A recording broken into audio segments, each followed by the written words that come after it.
Bom, pessoal, lá do último vídeo, a gente chegou nesta equação aqui, certo? Foi um desenvolvimento usando separação de variáveis. Agora reparem o seguinte, ó, o lado esquerdo desta equação, aqui, ó, só depende de x. Então isso daqui é uma função de x. Tá? Volta lá no último slide, ó, é isso aqui, né? Ó, é esta aqui que é a equação, e esse é o termo que eu estou falando.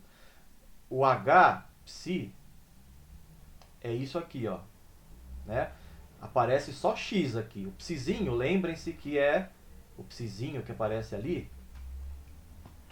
O psizinho é uma função de x, certo? Só depende de x. Porque, né, você separou as variáveis ali. E aí você tem o potencial, que depende só de x, e a função de onda de novo ali, psizinho de x. Não é a função de onda, mas é a parte espacial da função de onda. Só depende de x. Tá? Então este lado aqui é uma função de x, f de x, vamos dizer, né? O outro lado da equação é uma função só do tempo, né? Φ é uma função do tempo, certo? E aqui, bom, IH cortado é constante, não interessa, só depende do tempo. Vamos chamar isso aqui de G de t. E eu estou dizendo que uma função de x é sempre igual a uma outra função de tempo. Então reparem o seguinte, ó.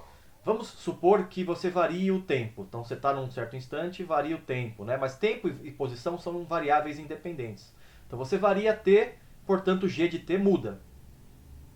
Certo? Agora, o f de x não poderia ter mudado. A função f de x só depende de x. Você não mudou o x, você mudou o t.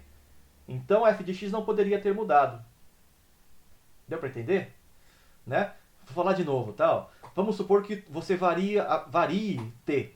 Então esse lado da igualdade aqui vai mudar, né? O g varia com o tempo, em princípio. O lado esquerdo aqui não poderia ter mudado, porque o x não mudou. Né? Então f de x é uma função só de x. Quando você muda o tempo, não poderia ter mudado f de x. E vice-versa a mesma coisa, né? Se você varia o x, o f de x muda. Mas o g de t não pode mudar, porque você não mudou o t. Certo? Portanto, né, você chegou aqui num aparente paradoxo. Que tem solução, né? Não é um paradoxo de verdade. A solução é que cada lado seja igual à mesma constante. Ou seja, né, você não tem uma função de x de um lado e uma função de x do outro. Ambos são iguais à mesma constante. A mesma constante tem que ser, né? Para manter a igualdade aqui da relação. F de x tem que ser igual a g de t. Mas se você mudar o t, o g muda, mas o f não pode mudar porque o x não mudou. A solução é que os dois sejam iguais a uma constante. Porque daí você varia o x... Perdão, que aqui é t, né? Perdão, aqui é o t. Você varia x, o f de x não muda. Né? Não muda nada e, portanto, o g de t também não mudaria, a mesma constante. Então essa é a grande sacada do método da separação das variáveis, né? É você colocar uma igualdade aqui entre duas funções que dependem de variáveis independentes entre si, né? Aqui depende só do x, aqui depende só do tempo. E para que isso seja sempre verdade, os dois têm que ser iguais a uma mesma constante. Então tá aqui, ó, o que eu estou dizendo. Eu estou chamando a constante de e, tá? Vai ficar claro depois por que eu estou usando essa letra. Vocês já podem talvez imaginar o porquê. Mas cada lado desta igualdade aqui tem que ser igual à mesma constante, para que faça sentido o método. Tudo bem? E aí eu separei, né, o meu problema original, que era uma equação diferencial parcial em duas variáveis, né, eu separei em duas equações diferenciais ordinárias, cada uma de uma só variável. Né? Então aqui eu posso escrever, né, ó, como está ali embaixo, h psi de x, né, o operador h aplicado a psi de x, é igual a uma constante e vezes psi de x. Certo? É só passar o psi multiplicando aqui. Né? H psi igual ao e psi. Que está aqui, né? Ó, a mesma coisa. E a outra equação, eu posso escrever do jeito que está ali embaixo também, né? dφ dt seria igual, né, a 1 sobre i h cortado e φ de t, né? Só passar o y acortado para lá. Agora reparem que 1 sobre i, vou escrever em vermelho até para ficar mais claro. 1 sobre i é igual a menos i, né? Então aqui eu posso trocar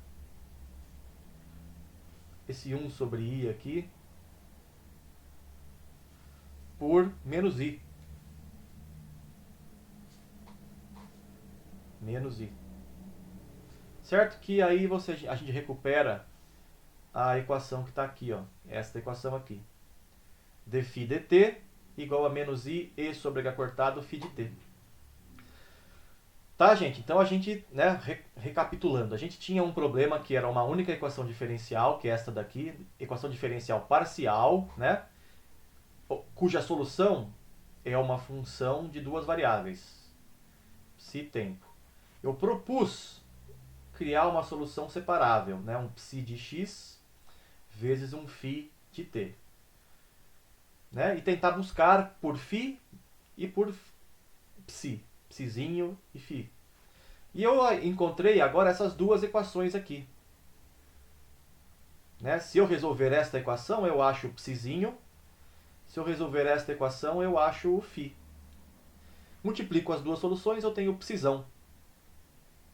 Tá? A gente chegou já num grande avanço. Separou a equação diferencial parcial em duas equações diferenciais ordinárias. Tá? Agora a gente tem que tentar resolvê-las, né? Isso eu vou fazer no próximo vídeo. Eu só quero terminar isso aqui dizendo que esta equação aqui é a equação que a gente chama de equação de Schrödinger independente do tempo. Ou ESIT para os íntimos, tá? ESIT, equação de Schrödinger independente do tempo. ESIT ou ESIT. Tá bom? Esta equação aqui é super importante, ela vai aparecer até o final do curso. Todas as aulas praticamente. Esta equação também é importante, obviamente, porque ela nos dá a dependência temporal da função de onda, né? Mas a gente não vai se preocupar tanto com ela por um motivo simples que vai ficar claro ao longo do curso, tá? Porque a solução é sempre a mesma, basicamente. Eu vou voltar nisso no próximo vídeo e já comento com vocês mais detalhes, tá bom? Por enquanto, então, gente, neste vídeo era só isso. Segura a função de onda aí que na volta a gente vai continuar, tá? Até daqui a pouco, então. Valeu!